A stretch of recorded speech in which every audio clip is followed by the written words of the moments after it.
sometimes reality outpaces fiction by a long shot. Today, I will reveal 3 true stories that will make you question everything you thought you knew. If you are a fan of the strange, the mysterious, and the bone with a unique narrative flair, you've come to the right place. This is our world, and these are our tales. We are here to tell the untold, posting 2, 3, and sometimes 4 videos every week. So, if this piques your interest, go ahead and smash that like button, subscribe to the channel, and turn on notifications to be the first to uncover our weekly secrets. Now, fasten your seatbelts, and let's begin our journey into the unknown.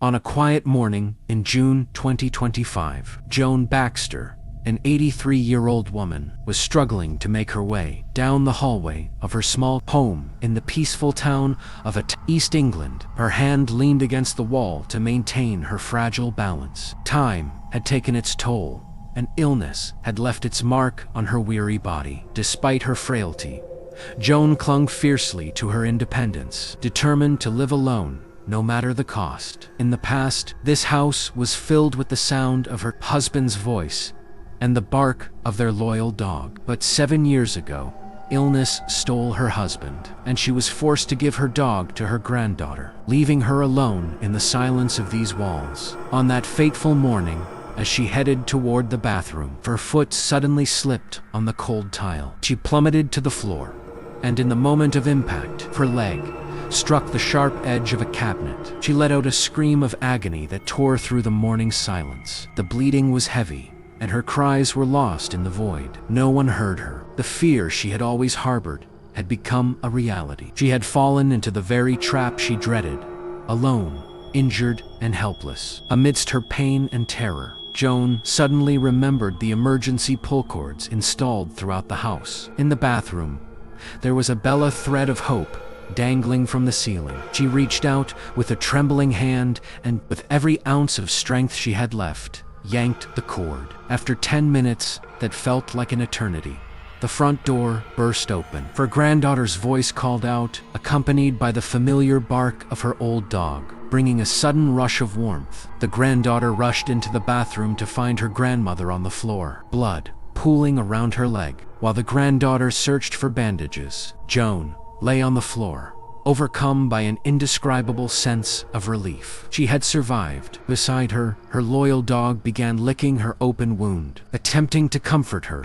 and soothe the pain. It seemed like an innocent gesture from a faithful companion, or so it appeared. Paramedics arrived, and after a quick examination, removed the makeshift bandage. "It's just a minor cut. It doesn't even need stitches," one of them said. Joan felt immense gratitude. The storm had passed. She thanked the medics, and they left, leaving her with her granddaughter and her dog to celebrate surviving what could have been a tragic accident. The following morning, Joan woke up with a strange sense of dread washing over her. Her heart was racing, sweat poured from her skin, and her head was spinning. She didn't hesitate this time. She called the ambulance immediately. At the hospital, tests revealed a terrifying reality. A ferocious bacterial infection had leaked into her bloodstream. Doctors tried every possible way to fight the infection, but her exhausted body could no longer resist. After a week of suffering, Joan's body succumbed to the infection. She passed away. The investigation revealed that the killer bacteria, called Pastorella multacea, lives naturally in the mouths of dogs. That innocent kiss from her loyal pet was, in reality, the kiss of death that ended her life.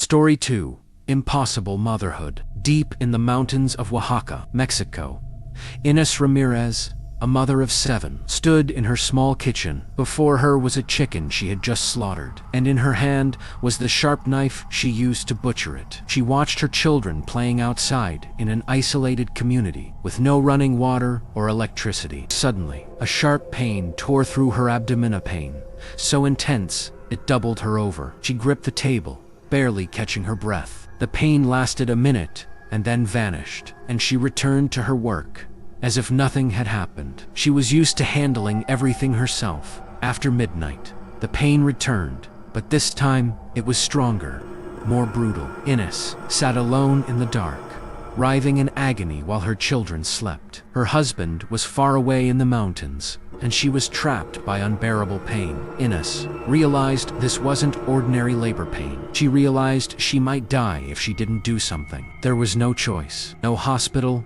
no doctor, no escape. She had to act, making a decision that defies the imagination. She stood up with great difficulty, took several gulps of high-proof alcohol to dull the pain, and grabbed the same knife she had used for the chicken. She sat back down, lifted her shirt, and revealed her swollen abdomen. In a moment that challenged all logic, Inés plunged the knife into her own belly. A horrific scream pierced the night, and her children woke up to a sight they would never forget. She began to pull the blade slowly, drawing a deep wound across her own body. She threw the knife aside and reached her hand into the open wound. Every split second was a living hell, but she was searching for something. Finally, she found what she was looking for. Amidst her screams and her children's tears, Inés pulled her 8th child from her womb. She grabbed the knife once more, severed the umbilical cord, and set the newborn aside before losing consciousness completely. One of her children ran for help.